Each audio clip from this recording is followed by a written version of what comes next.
വേഗം ഉണ്ടാക്കാൻ പറ്റിയൊരു ഡിഷാണ് ഉണ്ടാക്കുന്നത്. അതേപോലെ വളരെ ടേസ്റ്റി ആയിട്ട് നമ്മളെ വീട്ടിലുള്ള സാധനം വെച്ച് ഉണ്ടാക്കാൻ പറ്റിയൊരു ഡിഷാണ്. അപ്പോൾ ഈ ഡിഷിനാണെങ്കിലും നല്ല ടേസ്റ്റാണ് മുട്ട റോസ്റ്റ്, അതായത് എഗ് റോസ്റ്റ് എന്ന് പറയും.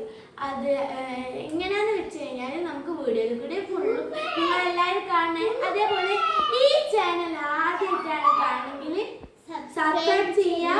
സബ്സ്ക്രൈബ് ചെയ്യാത്തവർ ഇപ്പം തന്നെ പോയി സബ്സ്ക്രൈബ് ചെയ്യുക.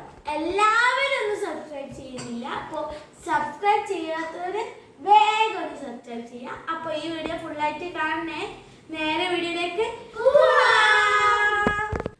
അപ്പം നമുക്ക് ചപ്പാത്തിക്കൊക്കെ ഉണ്ടാക്കാൻ പറ്റിയ വളരെ ഈസിയായ വീട്ടിലുള്ള സാധനങ്ങൾ വെച്ച് വേഗം ഉണ്ടാക്കാൻ പറ്റിയൊരു ഡിഷാണ് എന്ന് പരിചയപ്പെടുത്തി തരുന്നൊരു ഈസി കറി. അതിനാവശ്യമായ സാധനങ്ങൾ എന്തൊക്കെയാണെന്ന് നോക്കിയാലോ. Follow me. അതിനാവശ്യമായത് ഞാനിവിടെ 2 എഗ്ഗ് ബോയിൽ ചെയ്ത് വെച്ചിട്ടുണ്ട്. ഇത് ഞാൻ കാണിക്കാനായിട്ടാണ് 2 എഗ്ഗ് എടുത്തിട്ടുള്ളത്. Pepper and salt. പിന്നെ ഞാൻ അവിടെ 2 ചോപ്പ് ചെയ്ത് വെച്ചിട്ടുണ്ട്. പിന്നെ നമുക്ക് ആവശ്യത്തിന് മല്ലിച്ചപ്പ്, അതേപോലെ ഞാനിവിടെ വളരെ കുറച്ച് ഇഞ്ചി ആണ് എടുത്തിട്ടുള്ളത്, കുറച്ച് പച്ചമുളക്, മഞ്ഞൾപ്പൊടിയും കൂടിയാണ്. അപ്പം നമുക്ക് ഉണ്ടാക്കല്ലേ. അപ്പം ഞാനിത് അവിടെ ഗ്യാസ് ഓൺ ചെയ്യാണ്. ഇനി ഇതൊന്ന് ചൂടായി വരുന്നവരെ ഒന്ന് കാത്തിക്കണേ. അപ്പം അതായത് ഒന്ന് ഏകദേശം ചൂടായി വന്നിട്ടുണ്ട്. ഇനി അതിലേക്ക് നമുക്ക് ഓയിൽ ആഡ് ചെയ്ത് കൊടുക്കണം. നമ്മൾ ഓയിൽ ഇവിടെ ചൂടായി വന്നിട്ടുണ്ട്.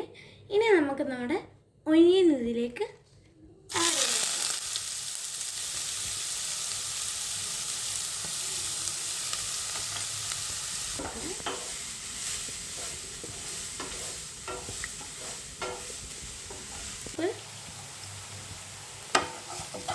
നന്നായി ഇളക്കി കൊടുക്കാം. മഞ്ഞൾപ്പൊടി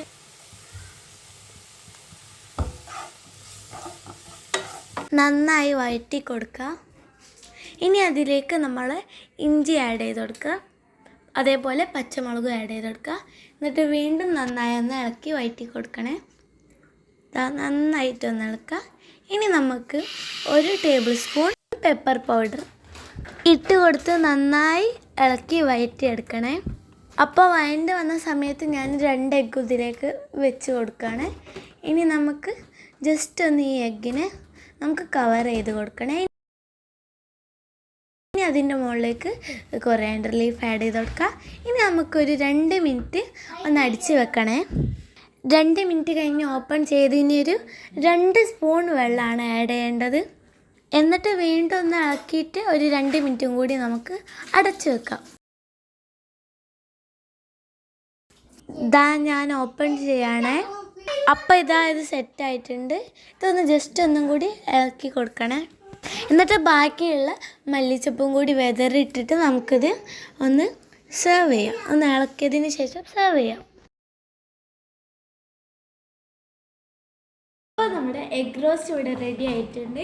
ഇത് വളരെ ഈസി ആയിട്ട് ഡിന്നറിനോ അതേപോലെ ബ്രേക്ക്ഫാസ്റ്റിനൊക്കെ ഉണ്ടാക്കാൻ പറ്റിയൊരു ഡിഷാണ്. അതേപോലെ ഇത് ചപ്പാത്തി, പൊറോട്ട അങ്ങനെ എല്ലാത്തിൻ്റെ കൂടെ കൂട്ടാൻ പറ്റും. അപ്പോൾ ഇതെല്ലാവരും എന്തായാലും ട്രൈ ചെയ്ത് നോക്കണേ. വളരെ ഈസിയാണ്.